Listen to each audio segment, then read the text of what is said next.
Assalamualaikum warahmatullahi wabarakatuh. Selamat malam. Jumpa lagi dengan saya Tama dalam Ada Apa Gerangan. Bagaimana kabar kalian? Semoga selalu diberikan kesehatan dan juga rezeki yang cukup.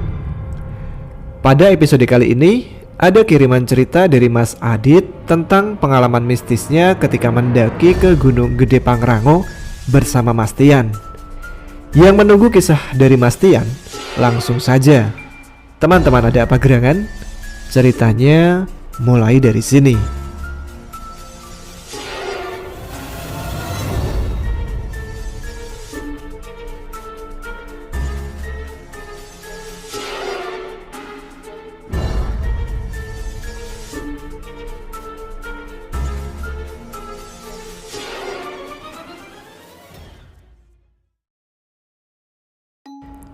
Halo Mas Tama, halo sahabat Ada Apa Gerangan. Semoga kalian baik-baik saja di tengah wabah pandemi ini. Dan semoga kita semua diberi kesehatan supaya tetap survive menjalani hidup yang semakin tidak jelas. Ada pepatah mengatakan, tetaplah hidup walau tidak berguna sama sekali. Jadi kalau kalian mempunyai pengalaman yang sering diomelin emak-emak kalian karena rebahan terus, pada kali ini kalian bisa mempunyai alasan untuk rebahan karena taat pada anjuran pemerintah. So, tetap semangat ya buat kalian. Buat pejuang first comment, teruslah berjuang dan jangan patah semangat. Siapa tahu aja nanti dapat hadiah pelukan hangat dari Mas Tama. Tapi yang cowok ya, yang cewek bagian gua. Pada kesempatan kali ini, gue akan menceritakan pengalaman gue ketika mendaki Gunung Gede Pangrango bersama teman-teman gue. Ada Irfan, Dela, Yudi, dan tentu saja orang yang kalian tunggu-tunggu, Tian. Sekedar informasi, sebelumnya Tian pernah melarang gue untuk menceritakan kejadian-kejadian ini selepas kita turun dari puncak. Namun beberapa waktu yang lalu, gue yang berkomunikasi jarak jauh dengan telepati modern bareng dia, lewat telepon maksudnya. Entah mengapa, tiba-tiba dia mengizinkan gue buat berbagi cerita ini. Tentunya sambil gue banyak-banyak tanya juga ke dia, karena memang banyak nama yang kami jumpai ketika mendaki. Gue sendiri sudah lupa. Jadi selain kami berlima, kalianlah orang pertama yang mendengar kisah ini. So, jangan bilang ke siapa-siapa ya. Pendakian kami kali ini akan melakukan perjalanan lintas jalur. Jadi kita naik dari Gunung Putri dan turun dari Cibodas. Yudi dan Dela merupakan salah satu mahasiswa yang sedang KKN di kota kami, yang kebetulan mempunyai hobi mendaki gunung. Maka dari itu, mereka mengajak gue dan Tian buat nanjak bareng ke Gunung Gede Pangrango.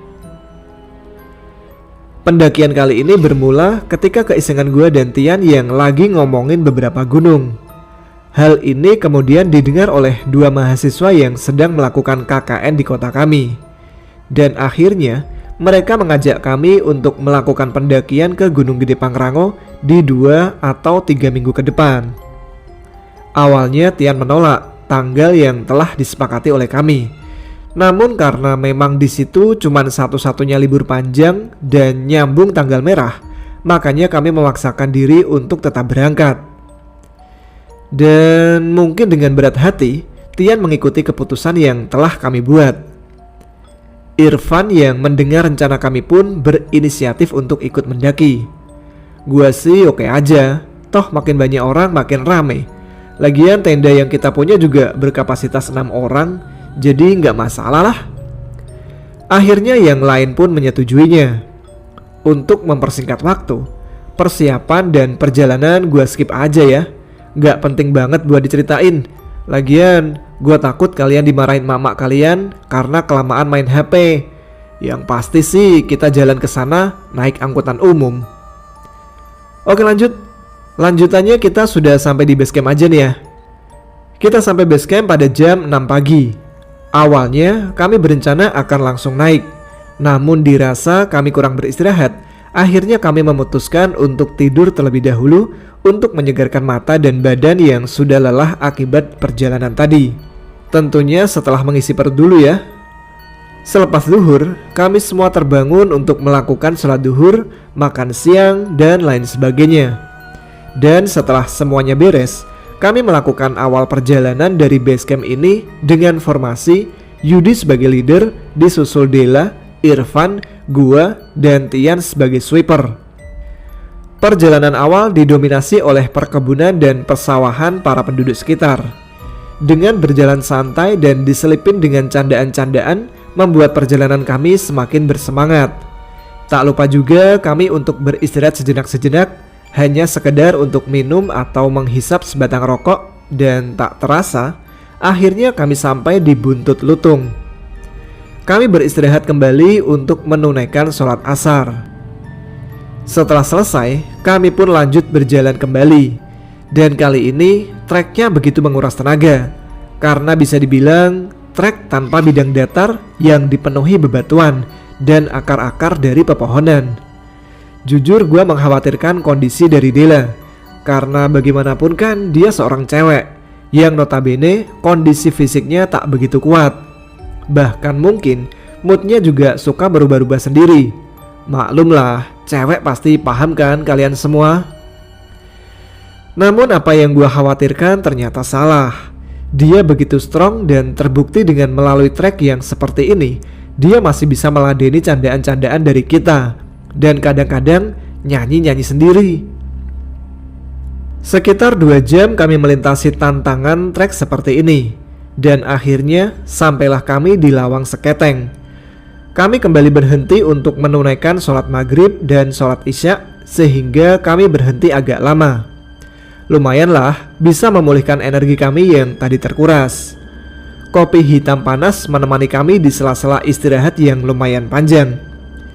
Di pertengahan antara maghrib dan isya, kami ditemui oleh seorang kakek-kakek yang berpakaian kuno. Kakek tersebut mengenalkan diri dengan nama Mbah Sereh atau Mbah Serah. Gua sendiri lupa lagi. Beliau menanyakan maksud kami untuk mendaki Gunung Gede di malam ini. Bahkan beliau menyarankan kami untuk turun kembali. Namun Tian menjelaskan kalau kami hanya bermaksud melakukan pendakian biasa, menikmati suasana alam dan keindahan dari panorama gunung ini. Kakek tersebut memahami apa yang Tian jelaskan dan memberi kami wejangan supaya berhati-hati dan jangan sampai mengganggu yang lain. Entah apa yang dimaksud dengan ucapan kakek tersebut dengan perkataan mengganggu yang lain.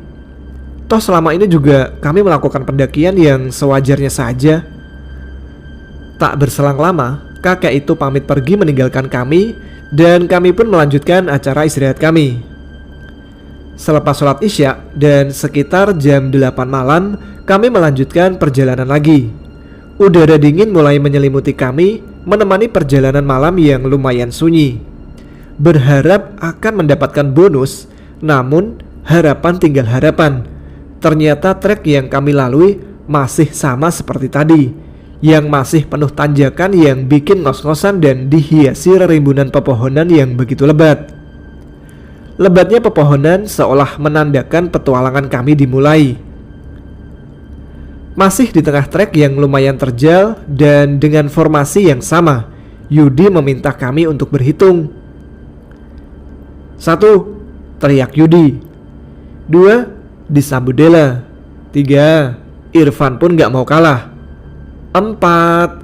Sambut gua. 5. Teriakan terakhir dari Tian yang berada di posisi paling belakang. Mendengar suara Tian dan formasi kita masih utuh, Yudi pun berkata, "Oke, komplit ya," teriak Yudi sebagai leader. Tapi hanya sepersekian detik dari Yudi berkata seperti itu, tiba-tiba terdengar suara lirih cewek dari belakang. 6. Sontak dengan terdengarnya suara itu membuat kami semua menengok ke arah belakang. Namun di belakang Tian justru tidak ada seorang pun yang mengikuti. Masih mending lebih kan ketimbang kurang, celoteh Tian sambil tersenyum tipis. Gue sama Irfan sih udah memahami siapa dan bagaimana karakter dari Tian. Namun entah dengan mereka berdua, mungkin ada rasa khawatir atau takut. Namun sepertinya mereka masih tetap santai dan cuek. Kami pun melanjutkan perjalanan lagi sambil diiringi obrolan-obrolan ringan dan kadang diselipi dengan candaan-candaan yang gak berfaedah. Di tengah asiknya kami berjalan sambil mengobrol dan bercanda, kami dikagetkan dengan sesosok mbak-mbak bergaun putih dan sesosok lelaki yang berbulu lebat yang berdiri di samping jalur dengan posisi berdampingan.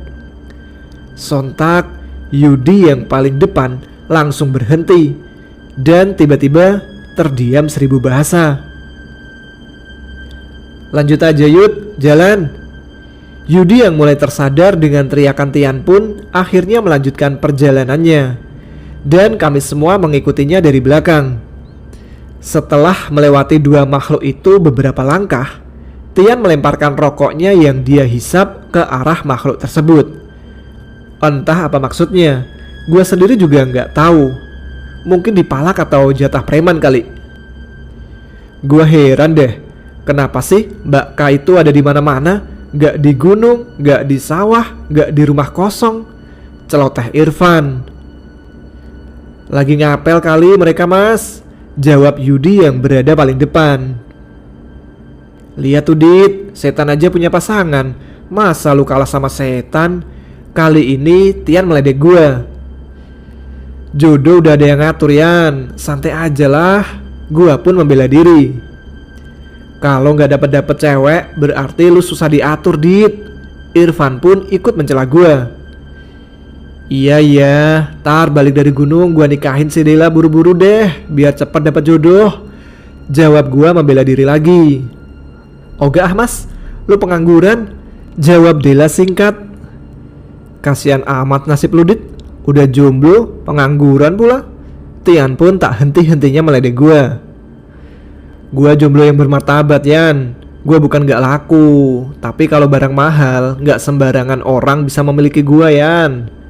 Gua pun masih nyari alasan buat membela diri. "Udah mas, mendingan berguru sama Pak Gondo itu biar dapat ilmunya naklukin cewek." Kali ini Dela ikut nyela gua. "Dapat cewek kagak, diikutin Mbak Ke iya," jawab gua singkat.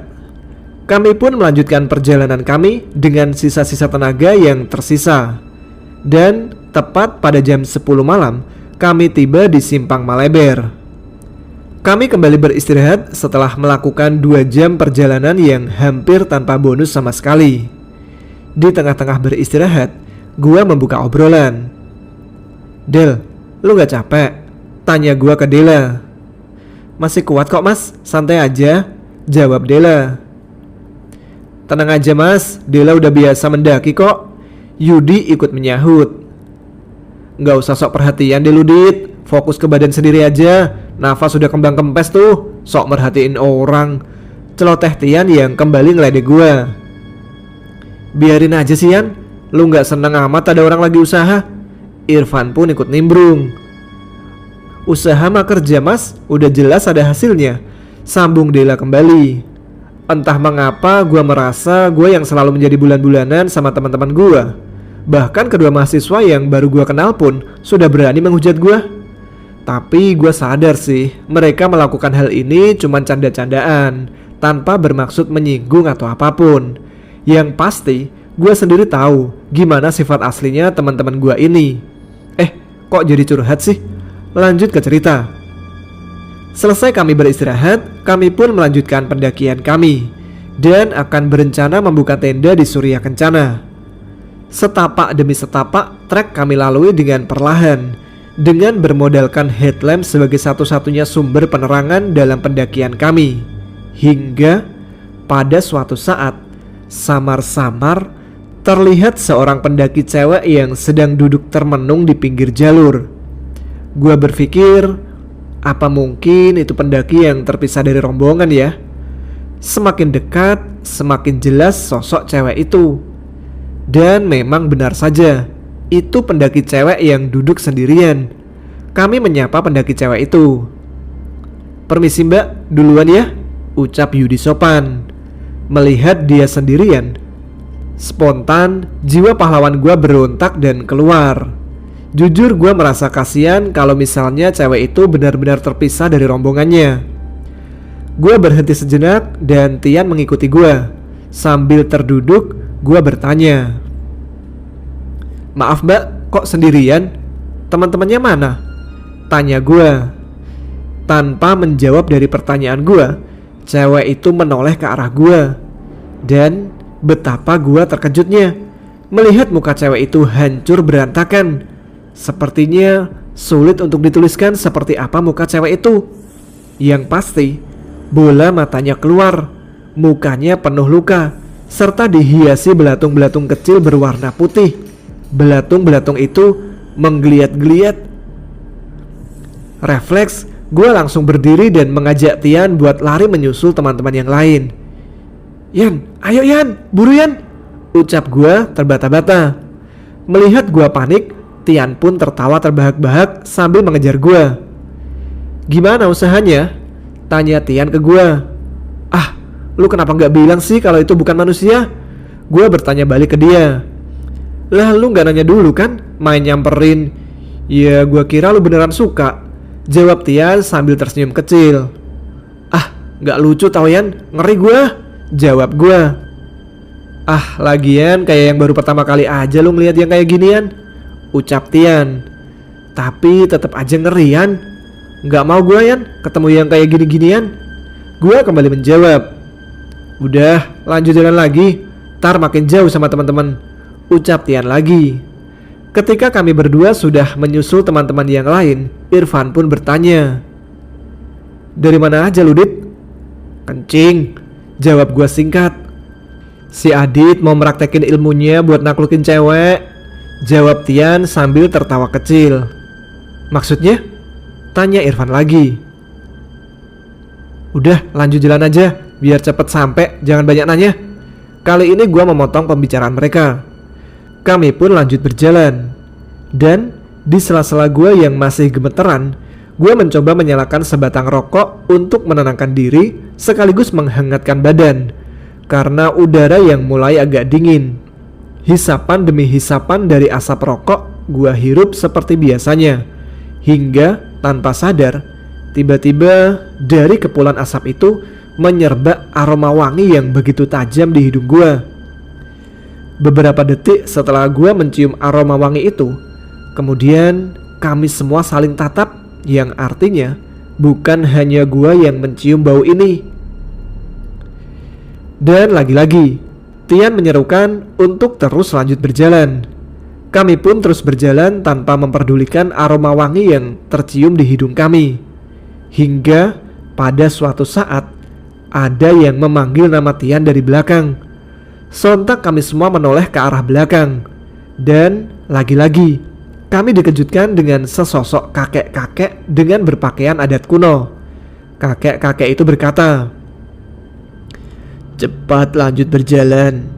Di depan sudah ditunggu sama pangeran." "Anda siapa?" Kali ini Tian bertanya pada kakek tersebut.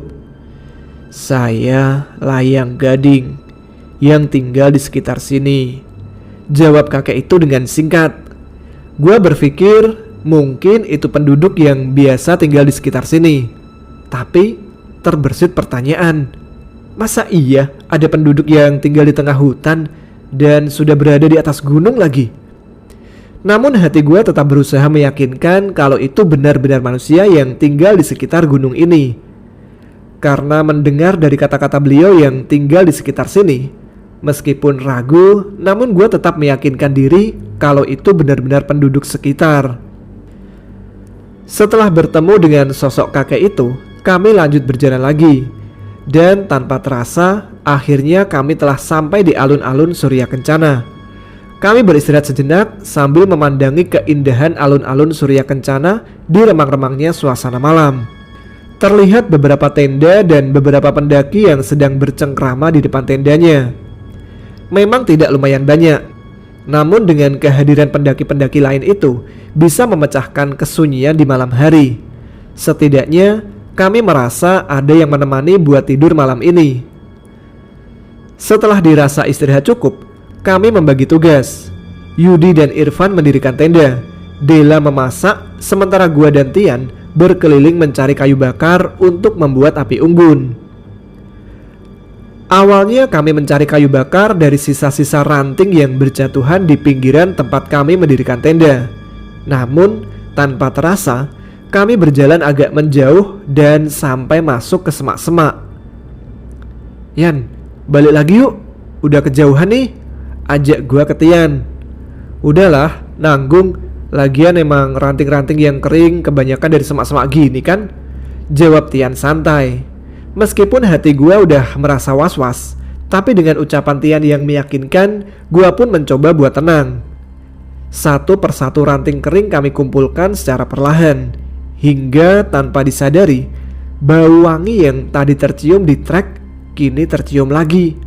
Dan bahkan gua melihat setitik cahaya dari ujung semak-semak yang semakin lama cahaya itu semakin besar, dan bahkan kini menerangi kami berdua yang sedang berdiri terpana. Secara perlahan juga kesadaran gua mulai memudar. Dengan setengah sadar, gua merasa berada di alam mimpi. Gua hanya bisa menyaksikan tanpa bisa menggerakkan anggota tubuh gua. Bahkan mungkin untuk berpikir, saat itu pun gua gak bisa. Suasana semakin terang, dan kemudian muncul satu sosok laki-laki yang gagah. Dan menurut gue sendiri sih dia tampan. Beliau berpakaian layaknya pakaian kerajaan di film-film kolosal. Beliau menghampiri Tian dan mereka saling berkomunikasi satu sama lain.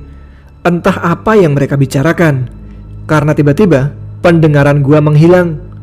Gue hanya bisa menyaksikan kejadian ini dengan tatapan kosong tanpa bisa melakukan hal apapun. Lama sekali mereka melakukan percakapan yang entah apa yang mereka bicarakan, hingga pada akhirnya cahaya itu meredup secara perlahan dan sosok itu hilang bersamaan dengan meredupnya cahaya yang menerangi kami. Dan kini aroma harum yang tercium di hidung gua juga secara perlahan menghilang tak tercium lagi. Dengan hilangnya sosok itu, Tian pun mendekati gua dan menepuk bahu gua sambil memanggil-manggil nama gua. Bahkan tidak cukup sekali, butuh beberapa kali dia melakukan hal itu.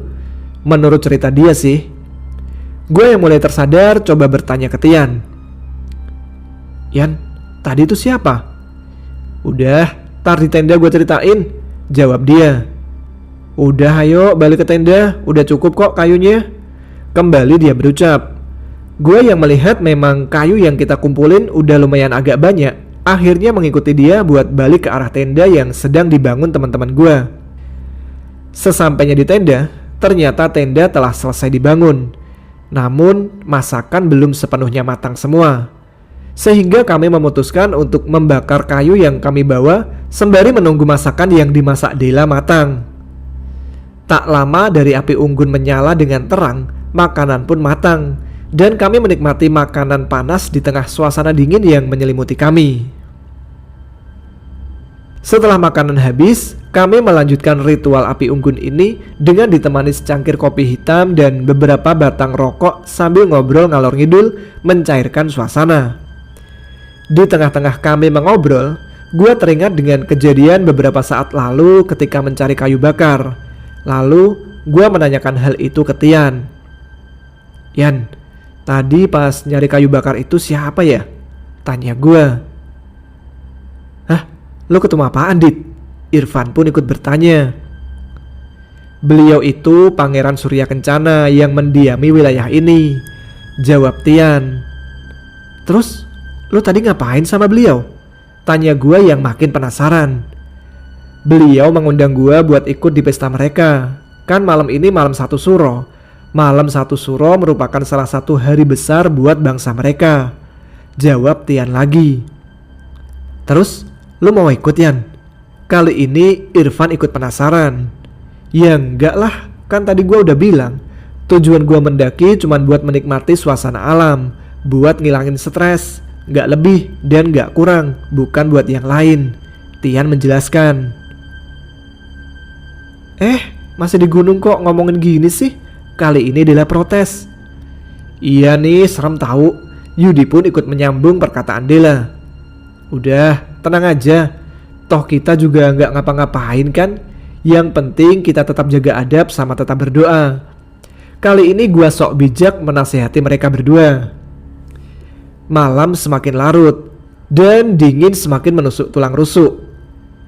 Akhirnya kami memutuskan untuk masuk ke dalam tenda. Belum lama mata terpejam, tiba-tiba kembali tercium aroma wangi yang tadi semerbak dan diiringi suara gamelan serta seperti suara beberapa ekor kuda yang sedang berjalan mondar-mandir kesana kemari. Ketika gua membuka mata, gua melihat yang lain tampaknya udah tertidur dengan pulasnya. Dan daripada gua menahan takut sendirian, gua pun mencoba buat bangunin Tian. "Yan, bangun Yan," ucap gua sambil menggoyang-goyangkan badannya. "Udah tidur aja, jangan berisik," jawab Tian sambil masih memejamkan matanya. "Itu suara apaan Yan?" tanya gua ke dia.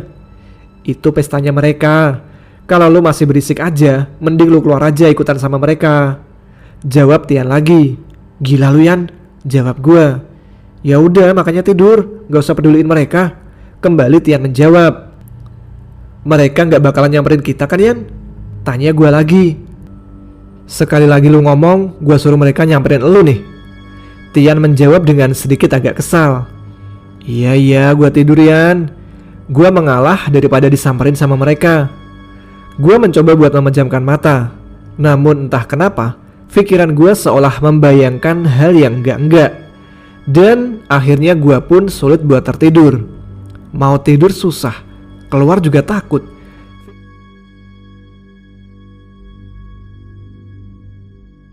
Enggak terdengar lagi di telinga. Lalu gua mempunyai cara supaya suara-suara mereka enggak terdengar lagi di telinga gua. Gua pun menyumpalkan telinga gua dengan headset yang gua bawa dari rumah. Dan alhamdulillah akhirnya gua bisa tertidur meskipun gua rasa tidur gua amat sangat tidak cukup. Gua bangun sekitar jam setengah 6 pagi, dibangunin sama Yudi. Gua melihat teman-teman gua yang sedang sibuk masing-masing. Melihat gua bangun, Tian pun menyuruh gua buat sholat subuh terlebih dahulu. Setelah sholat subuh, gua keluar tenda menikmati suasana alam sekitar Surya Kencana. Dengan udara yang begitu segar dan dihiasi pemandangan Edelweiss, seolah menjadi mood booster bagi pikiran gua yang sudah mulai dipenuhi dengan kepenatan. Tak lama setelah meregangkan otot yang agak sedikit kencang, sarapan pun jadi. Kami menikmati sarapan pagi dengan secangkir kopi hitam sebelum melanjutkan summit ke Puncak Gede. Setelah sarapan selesai, sepintas kami mengabadikan momen kebersamaan ini di salah satu lokasi terindah di sekitar Gunung Gede ini. Setelah beberapa foto diambil, kami membereskan peralatan perang kami, dan kami melanjutkan perjalanan kami menuju Puncak Gede. Selangkah demi selangkah kembali kami melalui trek dengan semangat. Dan mungkin sekitar 45 menit perjalanan sampailah kami di Puncak Gede. Puncak Gede memanglah bukan puncak tertinggi di Jawa Barat, namun keindahan alamnya yang selalu membuat para pendaki menjadi ketagihan untuk menapakinya lagi. Lumayan agak lama kami berada di kawasan Puncak Gede, dan mungkin sekitar jam 10 atau 11 kami turun menuju Kandang Badak. Kami akan kembali membuka tenda di Kandang Badak sebelum besok paginya kami akan melanjutkan perjalanan ke Pangrango. Kami berjalan turun dengan cuaca matahari yang lumayan begitu terik. Namun semangat kami sedikit pun tak pernah kendor karena perjalanan masih panjang. Sesekali kami beristirahat hanya sekedar untuk minum atau menghisap sebatang rokok. Dan memasuki waktu zuhur, akhirnya kami sampai di Kandang Badak. Gak perlu dijelasin kan zuhur di Kandang Badak jam berapa? Masa iya jam 4 pagi? Lanjut. Selesai sholat zuhur, kami membagi tugas seperti biasa. Dela memasak buat makan siang, Yudi dan Irfan membangun tenda lagi, sementara gue dan Tian mencari ranting kering untuk persiapan api unggun nanti malam. Pencarian ranting kering kali ini berjalan lancar. Tak ada hambatan maupun gangguan sama sekali, karena mungkin masih siang juga sih. Tenda sudah dibangun, makanan juga sudah jadi. So, mau apa lagi kalau bukan menyantap makan siang? Teriknya siang hari tidak terlalu panas di Kandang Badak ini, karena banyak ditumbuhi pepohonan yang menghalangi sinar matahari. Di sini juga terdapat fasilitas toilet dan musola buat para pendaki yang mau mempergunakannya. Tapi toiletnya standar toilet pendaki ya. Jangan berharap dapat nemuin toilet yang seperti di mall-mall di sini. Kalau kalian pengen toilet yang mewah, silahkan bawa sendiri dari rumah masing-masing. Ceritanya langsung di skip malam aja ya. Takut yang mendengarkan malah keenakan, kayak didongengin sampai ketiduran. Ritual rutin di setiap malam di gunung memanglah sangat mengasyikkan. Dan gue yakin, setiap pendaki tak akan merasa bosan untuk melakukannya. Meskipun itu hanya kopi saset yang biasa dijual di warung-warung. Ditemani hangatnya api unggun dan terselip sebatang rokok apapun mereknya, tak akan menjadi masalah dan akan selalu menjadi nikmat ketika dihisap di atas gunung. Di sini suasana tempat camping tak begitu ramai. Hanya terlihat 2 tenda dari pendaki lain. Namun sepertinya mereka sudah beristirahat, karena ketika gua melihat tendanya sudah gelap. Di tengah asiknya kami ngopi-ngopi ria, kami dikagetkan dengan adanya sesuatu yang terbang tepat di atas kepala kami. Sosok itu berwarna putih, terbang dari satu pohon ke pohon lainnya. Yudi dan Dela pun sempat merasa ketakutan. Memang sih, ini bukanlah pengalaman pertama bagi mereka melihat hal beginian. Tapi ya tetap aja takut. Toh gue juga kalau nggak ada Tian pasti mengeluarkan jurus pamungkas, yakni jurus 1000 langkah. Setelah ditenangkan oleh kami bertiga, akhirnya mereka berdua bisa merasa tenang. Dan kini tetap ikut kami menyaksikan tontonan yang sangat langka. Sosok itu terbang ke sana kemari dan beberapa kali terbang tepat di atas kepala dan tenda kami. Semakin lama, sosok itu terbang ke sana kemari, semakin kami cuekin. Dan mungkin dia juga capek sendiri kali ya, gak ada respon dari kami.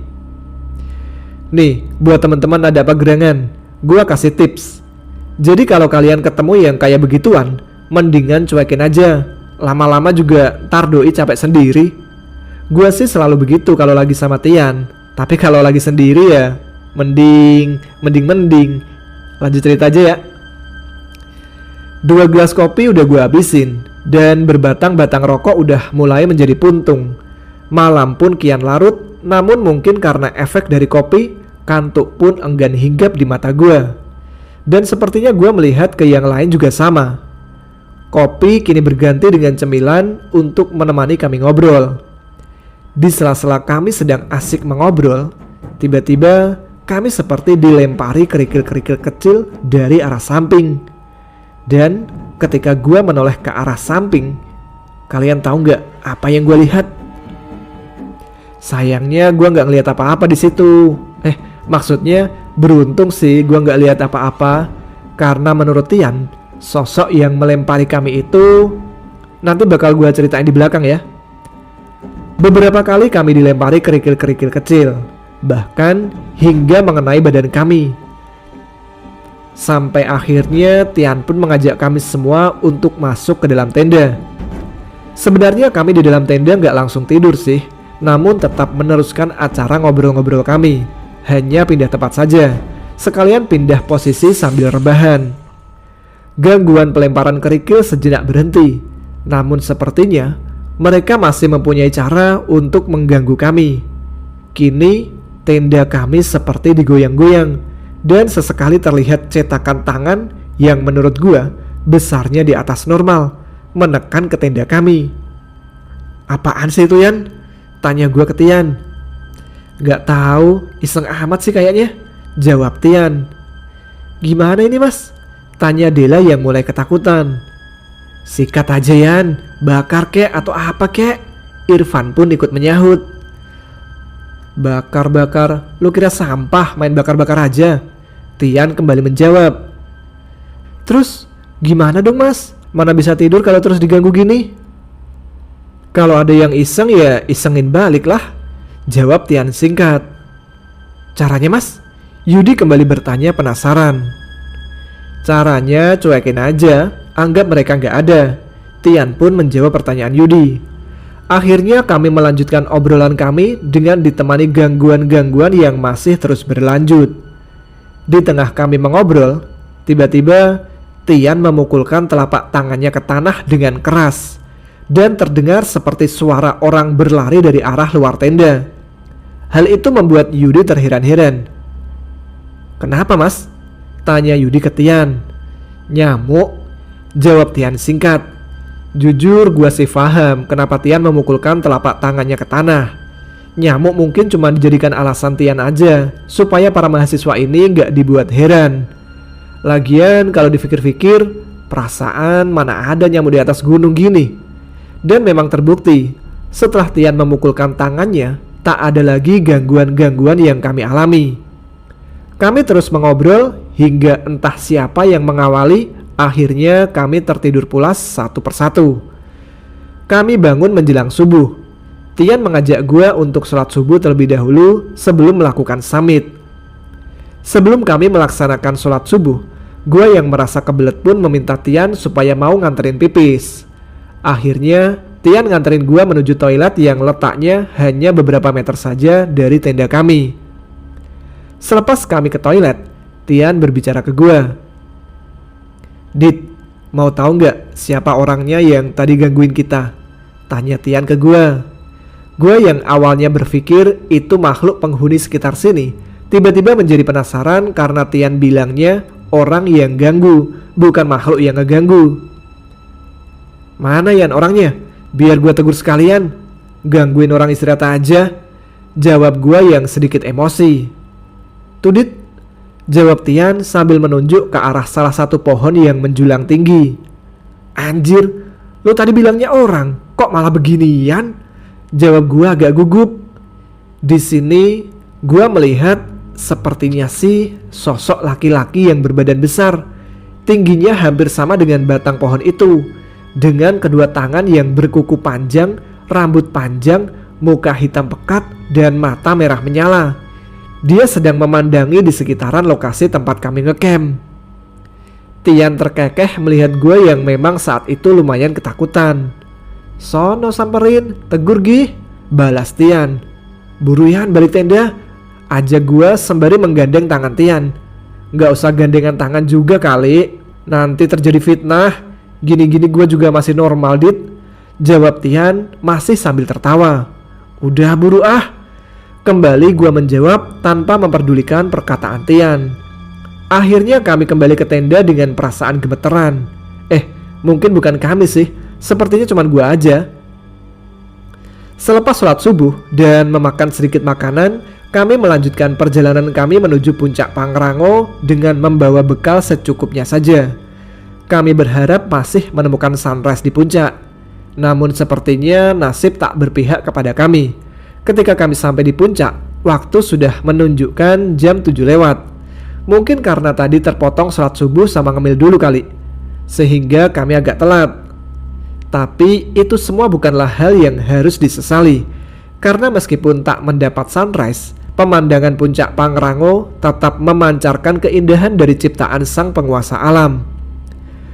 Puas kami berada di puncak Pangrango, kami pun memutuskan kembali turun ke tenda, karena memang perut kami sudah mulai merasa lapar. Cacing-cacing dalam perut pun berdemo memprotes karena asupan yang biasa diterima tak kunjung datang. Setelah sampai di tenda, tanpa menunggu lama, Dela langsung memasak makanan untuk menenangkan para cacing yang mulai berontak di dalam perut. Selesai acara makan dan ngopi, kami melanjutkan perjalanan pulang, turun melalui jalur Cibodas. Sesekali kami beristirahat seperti biasa, hanya untuk minum dan menghabiskan sebatang rokok. Sebelum kami mencapai base camp, kami sempatkan dulu untuk singgah di Curug Ciberem, sekaligus untuk merelaksasi badan kami yang sudah lumayan capek. Sesampainya kami di curug tersebut, Tian berinisiatif untuk membuat kopi. Memanglah kenikmatan yang tiada tara ketika kaki kita celupkan di dinginnya air curug, namun mulut kita malah meminum kopi panas. Apalagi ditambah rokok kretek yang selalu menemani gua kemanapun pergi. Di sini kami berbagi cerita apa yang kami rasakan dan apa yang kami alami selama melakukan pendakian ini. Begitupun yang gue alami juga, baik itu sosok pendaki cewek yang berwajah buruk, sesosok pria gagah sewaktu mencari kayu, maupun ditunjukkannya sosok yang mengganggu kami waktu berada di kandang badak. Yudi pun merasa heran dengan seringnya kemunculan sosok dari alam lain, sehingga dia bertanya ke Tian. "Mas, kok mereka pada ngeganggu kita? Kenapa sih mas?" tanya Yudi ke Tian. "Kalau sekedar muncul ya bukan mengganggu namanya. Bisa saja mereka cuma mau menunjukkan eksistensi mereka saja. Terkadang kan banyak dari kalangan yang gak percaya sama mereka. Jadi mereka pun sama, pengen diakui oleh kita juga," jawab Tian. "Nah, yang waktu di kandang badak, bukannya itu mengganggu ya Yan? Kenapa gak lu sikat aja sih?" Kini Irfan ikut bertanya. Sifat mereka pun sama kayak sifat kita sebagai manusia. Ada yang cuek, ada yang iseng. Bahkan kadang ada yang jahil juga. Selama keisengan mereka nggak membahayakan ya biarin aja lah. Malah kalau bisa kita isengin balik, biar dia nggak berani lagi ngisengin kita. Kembali Tian menjawab. "Yang lo mukul tanah itu Yan? Itu lo ngapain Yan?" Kali ini gue ikut bertanya. Ibaratnya gini, dia itu kan pangkatnya kopral, sudah berani-beraninya gangguin kita. Nah, sementara dia gangguin kita, gue ajak kenalan letnannya. Abis itu gue tarik letnannya ke tenda kita. Masa iya kan kopral berani macam-macam sama teman atasannya, kalau atasannya ada di sini juga? Tian menjawab lagi. "Bukannya mereka itu musuh kita ya mas? Lagian kan kita lebih mulia dibanding mereka. Kenapa nggak dimusnahin saja mas? Dibakar gitu misalnya?"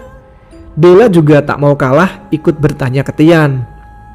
"Wah, kalau ini sih panjang jawabannya, kudu dijelasin dulu," jawab Tian. "Manusia itu memang lebih mulia dibanding mereka, tapi manusia yang seperti apa dulu? Bagaimanapun nenek moyang mereka lebih dulu tercipta sebelum adanya Nabi Adam.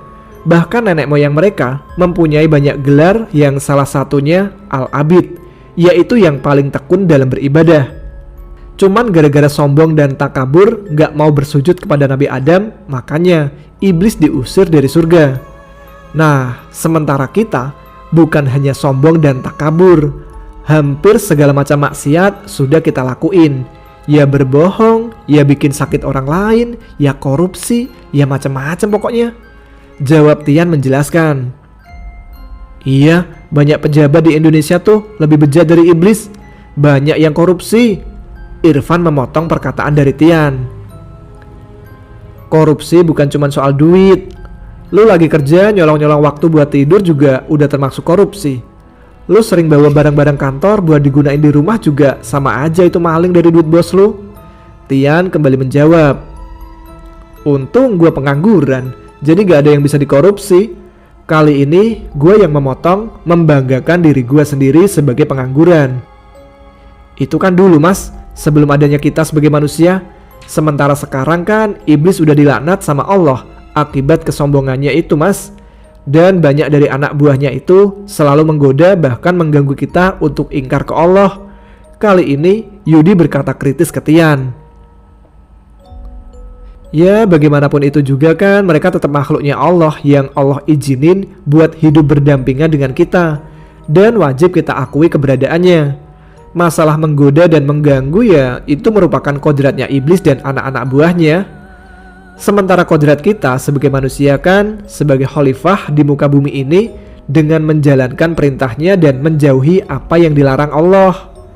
Jadi ya biarin aja lah iblis menjalankan kodratnya sebagai penggoda dan pengganggu.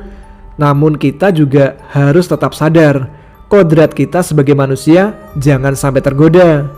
Jadi menjalankan tugas kita masing-masing aja gitu," Tian kembali menjelaskan. "Berarti tetap gak boleh dimusnahin ya mas?" Kembali Yudi bertanya, masih penasaran. "Bukan masalah boleh atau gak boleh sih. Ibaratnya gini, kalau memang benar-benar terdesak dan nyawa kita terancam, terus memang benar-benar gak ada cara lain ya mau gimana lagi daripada kita yang mati kan? Tapi tetap harus diperhitungkan juga kita mampu atau enggak melawannya. Terus lagian kan dengan cara kekerasan kayak gitu bukan sebuah solusi juga. Yang ada malah bisa menimbulkan masalah baru. Misalnya, kamu berantem terus mati. Apa keluarga kamu bisa terima? Apa teman-teman kamu bisa terima juga? Bisa aja kan keluarga dan teman-temannya membalas dendam. Jawab Tian lagi. Terus solusinya gimana mas? Lagi-lagi Yudi masih penasaran. Ya kita harus terus-menerus sadar kodrat kita sebagai manusia, tugasnya apa, dan terus berdoa supaya dikuatkan iman Islamnya, sehingga bisa dijauhkan dari godaan dan gangguan mereka. Tian memberi solusi. Emang setiap mendaki selalu ketemu sama mereka ya mas? Tanya Dela yang makin penasaran. Ya enggak juga sih.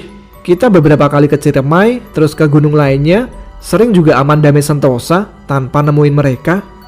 Kalau kayak gini sih lagi apes aja. Kali ini gue yang menjawab pertanyaan dari Dela. Apes bagi mereka yang ketemu lu, tapi rezeki buat lu ya Dit. Tian nyautin perkataan gue sambil tertawa.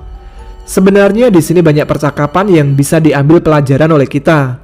Namun gue sendiri lupa-lupa inget, dan mungkin saat ini cuman itu yang gue inget. Mungkin buat sahabat Ada Apa Gerangan sekalian, ada yang setuju atau ada juga yang gak setuju dengan perkataan Tian. Silahkan diskusikan di kolom komentar.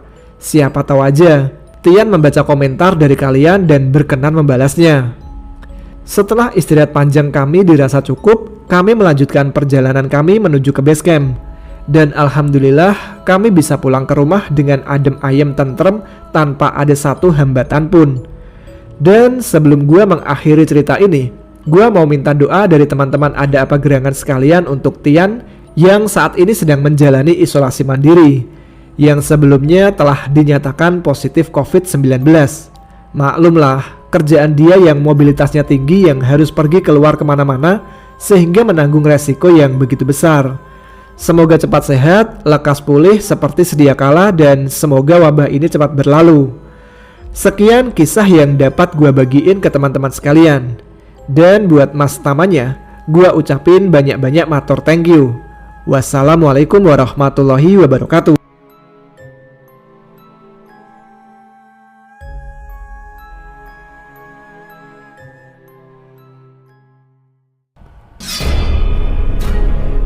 Terima kasih Mas Adit. Dan untuk Mas Tian, semoga lekas pulih ya. Juga untuk teman-teman semua yang terkena virus ini, semoga segera diberikan kesembuhan. Karena menurut data WHO, 97% penderita COVID dinyatakan sembuh. Jadi tetap semangat ya. Terima kasih untuk teman-teman semua yang selalu menantikan setiap episode Ada Apa Gerangan. Komen dan like kalian selalu saya tunggu. Dan sekian episode kali ini.